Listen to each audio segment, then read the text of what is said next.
अहम खबर आपको दें कि गैर मुतवक्की इंतखाबी नताइज के बाद स्टॉक मार्केट में शदीद मंदी का रुझान है। खबर यह है कि अब इंडिया में 100 बिलियन डॉलर्स की इन्वेस्टमेंट एक और तरफ से आ रही है। इस हवाले से कि इलेक्शन के बाद स्टॉक मार्केट का पहला सेशन इंडेक्स से 2300 पॉइंट गिर गया है, जिसको ब्लूमबर्ग और रॉयटर्स सबसे पहले रिपोर्ट किया। क्या जैसे इंडिया में 100 बिलियन डॉलर की इन्वेस्टमेंट स्विट्जरलैंड करने जा रहा है, क्या हमारे यहाँ 100 बिलियन की बजाय 10 बिलियन की भी कोई इन्वेस्टमेंट करना चाहेगा? जहां इंडिया में ये एक इतनी बड़ी डील की बात आ रही है सामने इस पैक्ट की, वहीं पर पाकिस्तान में इलेक्शन में एक और खबर क्या सामने आ रही है कि जो तालिबान हैं उन्होंने कुछ पोलिंग स्टेशंस को टेक ओवर कर लिया है। तो वाकयात पेश आए हैं, उसके बाद जो बलोचिस्तान में हो रहा है ये बड़ा एक चैलेंजिंग माहौल बना हुआ है। बिग नंबर, और इसी वजह से अगर आप भारतीय मीडिया देखें तो वो इस स्टोरी को उन्होंने लिंक किया है विद पाकिस्तान। क्यों लिंक किया है? एक तरह से वो पाकिस्तान पर तंज कर रहे हैं। Big win for Indian defence export, massive $225 million ammunition deal हुई है सऊदी अरेबिया और इंडिया के बीच। दूसरी तरफ पाकिस्तान अपनी इकोनॉमिक सर्वाइवल के लिए इस वक्त स्टैंड बाय एग्रीमेंट उसने कर रखा है IMF के साथ, जो $3 बिलियन ब्लूमबर्ग में शामिल है और उसमें जो है उसमें कहा गया है कि India eyes $100 billion investment from Switzerland and Norway. आजाद कहाँ से आजाद है? हमें तो यरमगाल किया हुआ है, ना कोई बंदा किसी से राब्ता है, ना कोई आना है। फैमिली जलील हो रही है, सुबह की औरतें जलील हो रही हैं, औरतें सुबह की जलील हो रहे हैं कि हमारा बोर्ड की औरतें सुबह की जलील हो रहे हैं कि हमने अपना हक अदा करना है और हमारा राब्ता कहीं नहीं हो रहा। वो कहते हैं हम ये हमें आजादी दी हुई है। कौन सी आजादी है? प्रिजाइडिंग ऑफिसर है। आप अगर इन 2-3 वाकयात की बेस पे अगर आप कहेंगे कि इन्वेस्टर नहीं आ रहा, तो आप इंडिया के वाकयात क्यों नहीं उठाते? इंडिया में तो इस तरह के सैकड़ों वाकयात होते हैं डेली मुसलमानों के साथ। एक दो के मतलब कि भाई ये हुआ, जैसे मैं लेट्स सपोज कहता हूँ जड़ांवाला का इशू हुआ, फिर पेशावर में जो है वो एक सिख कम्युनिटी से एक जो भाई है जिनकी जान गई। अभी आज के वाकया देख लें, बलोचिस्तान में हर रोज कोई ना कोई अटैक हो रहा है। आज मुझे ये बताएं इंडिया में कितने अटैक हुए? देखें इंडिया में कितने अटैक हुए हैं ऐसे मेरा इतना वसी नॉलेज नहीं है, बस 2-4 मैं आपको बता देता हूँ। पहला तो मैं आपको ये बता देता हूँ कि आप देखें हिजाब के ऊपर जो उनके मामला चल रहे हैं, आपने वो बच्ची की वीडियो नहीं देखी? आप लोग सोशल मीडिया पे वीडियो नहीं देखते? जो अल्लाह अकबर गर्ल के नाम से वायरल हुई है, मैं उसके ऊपर आपको बात बताऊं क्योंकि मैं तो प्रॉपर स्टडी करता हूं। वही बच्ची ने इंडिया में जय हिंद दोस्तों, स्वागत है आपका हिंदुस्तान वन में। तो दोस्तों, यूरोपियन देशों का एक छोटा समूह भारत के साथ जल्द ही एक व्यापार समझौते को अमली जामा पहना सकता है। इस समझौते के तरह ये देश भारत में अलग अलग 15 साल के दौरान $100 अरब का निवेश करेंगे। इस रकम से भारत में 10 लाख नई नौकरियों के पैदा होने का अनुमान जताया जा रहा है। यूरोपियन फ्री ट्रेड एसोसिएशन यानी कि EFTA में नॉर्वे, आइसलैंड और स्विट्जरलैंड जैसे देश शामिल हैं। अभी इस समझौते को लेकर भारत और EFTA के बीच बातचीत का आखिरी दौर चल रहा है। इस समझौते के होने के बाद मौजूदा और नए मैन्युफैक्चरिंग प्रोजेक्ट में निवेश किया जाएगा। EFTA की तरह से ये निवेश सरकारी संगठन और कारोबारी समूह करेंगे। यूरोप के ये देश इस निवेश की मदद से दुनिया के सबसे बड़ी आबादी वाले देश में अपनी व्यापार पहुंच को आसान बनाकर बढ़ाएंगे। तो दोस्तों चलिए हम आगे वीडियो में देखते हैं पाकिस्तान की ओर से जो रिएक्शन आ रहा है। दरअसल पाकिस्तान को ये न्यूज़ सुनने के बाद सदमा तो लग ही जाएगा। तो चलिए दोस्तों आगे देखते हैं।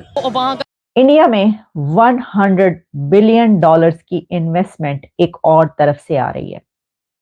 हमने कई एक ऐसी इन्वेस्टमेंट्स की बात की, आपके सामने रखी कि देखिए इंडिया में ये इन्वेस्टमेंट हो रही है, इस कंट्री से इन्वेस्टमेंट हो रही है, जिसमें अरब कंट्रीज हैं, जिसमें मुस्लिम अरब कंट्रीज, UAE, जिसमें सऊदी अरेबिया शामिल है कि उन्होंने इंडिया में इतनी बड़ी बड़ी इन्वेस्टमेंट्स वो कर रहे हैं। अमेरिका की इन्वेस्टमेंट्स जो एग्रीमेंट्स हैं उनकी हमने बात की, लेकिन इस वक्त जो खबर आपके सामने मैं पेश कर रही हूं वो इन सब कंट्रीज से अलग है, और वो ये है कि स्विट्जरलैंड 100 बिलियन डॉलर्स इंडिया में इन्वेस्ट करने जा रहा है। एक ट्रेड पैक्ट की बात की जा रही है, और ये ट्रेड पैक्ट, इसमें क्या क्या शामिल होगा? इस ट्रेड पैक्ट के नतीजे में इंडिया में स्विट्जरलैंड और कुछ और भी यूरोपियन कंट्रीज मिलकर 100 बिलियन डॉलर्स की इन्वेस्टमेंट करने जा रहे हैं। तो इसकी तफसीलात आपके सामने रखते हैं, उसके बाद बताएंगे कि जहां इंडिया में ये एक इतनी बड़ी डील की बात आ रही है सामने इस पैक्ट की, वहीं पर पाकिस्तान में इलेक्शन में एक और खबर क्या सामने आ रही है कि जो तालिबान हैं उन्होंने कुछ पोलिंग स्टेशंस को टेक ओवर कर लिया है। लेकिन वो खबर मैं आपको इसके बाद बताऊंगी कि वो बात कौन कह रहा है और क्या हुआ है।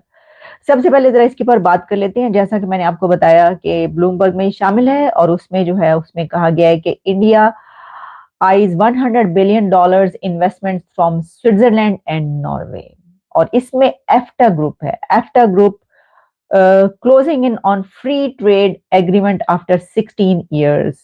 इसके अंदर क्या क्या शामिल है? अच्छा, फिर इसके बाद हमें ये खबर रॉयटर्स पे मिलती है और जो रॉयटर्स है वो ये कहता है कि India and Europe Switzerland $100 billion investment deal जो है वो ब्लूमबर्ग ये खबर दे रहा है, रॉयटर्स ये इसके बारे में लिख रहा है। और फिर जब हम देखते हैं कि इंडिया के न्यूज में इसके बारे में क्या रिपोर्ट है तो कुछ डिटेल्स हमें पता चलती हैं, और वो डिटेल्स जो है वो ये हैं कि इंडिया के में ये जो है ये जो एफ्टा कंट्रीज हैं उनकी तरफ से इंडिया में ये इन्वेस्टमेंट की जाएगी। अच्छा, अब एफ्टा कंट्रीज कौन सी हैं? जैसा कि मैंने आपको बताया कुछ यूरोपियन कंट्रीज हैं जिसमें स्विट्जरलैंड है, नॉर्वे है और इसके अलावा आइसलैंड और कुछ और कंट्रीज हैं जो इसमें शामिल हैं। इसमें ये जो फाइनलाइजेशन है उसके करीब पहुंच चुका है इंडिया, इस ट्रेड के ऑलमोस्ट जो है वो फाइनल हो चुकी है और इसमें टोटल कहा जा रहा है $100 बिलियन इन्वेस्ट होंगे over A span of 15 years. 15 साल में ये इन्वेस्ट किए जाएंगे और इसमें the European free trade association कहा जाता है, एफ्टा ये लफ्ज। तो इसका मतलब है कि the European free trade association जो है वो Norway, Iceland, Switzerland has reportedly made commitments as part of this trade pact जो है उसमें, अकॉर्डिंग टू सोर्सेज जो कि इस बारे में रॉयटर्स और ब्लूमबर्ग बता रहे हैं। अच्छा, अब ये जो प्रपोज्ड इन्वेस्टमेंट है from EFTA countries is expected to generate over 1 million jobs in India. ये जो ट्रेड पैक्ट ये यूरोपियन कंट्रीज इंडिया के साथ करने जा रहे हैं तो 1 मिलियन जॉब्स इंडिया के अंदर इंडियंस के लिए, वहां के लोगों के लिए, पब्लिक के लिए निकलेंगी। तो ये जो है ये अलग बात कि ट्रेड एग्रीमेंट होगा और उसके अंदर ट्रेड इन तमाम कंट्रीज के साथ होगी, लेकिन उसी के साथ इंडिया के अंदर 1 मिलियन जॉब्स निकलेंगे। अच्छा, फिर और जाहिर है कि $100 बिलियन हैं तो कौन कौन से सेक्टर में लगेंगे, कहाँ कहाँ पर लगेंगे, वो तो अपनी जगह पर है। जी गुड मॉर्निंग सबको, नमस्कार, अस्सलाम वालेकुम, जहां जहां पर भी आप लोग हैं, हेलो टू ऑल। अच्छा जी, अब गुड मॉर्निंग तो नहीं है ये इस वक्त, अब तो टाइम आगे निकल चुका है, कोई बात नहीं, फिर क्या, वो बहुत सारी जगह हो सकता है जहां से देख रहे हो वहां पे गुड मॉर्निंग हो। अच्छा जी, फिर ये है कि दीज इन्वेस्टमेंट्स जो है वो target both existing and new manufacturing projects और with contribution coming from the state sponsored organisations and private businesses as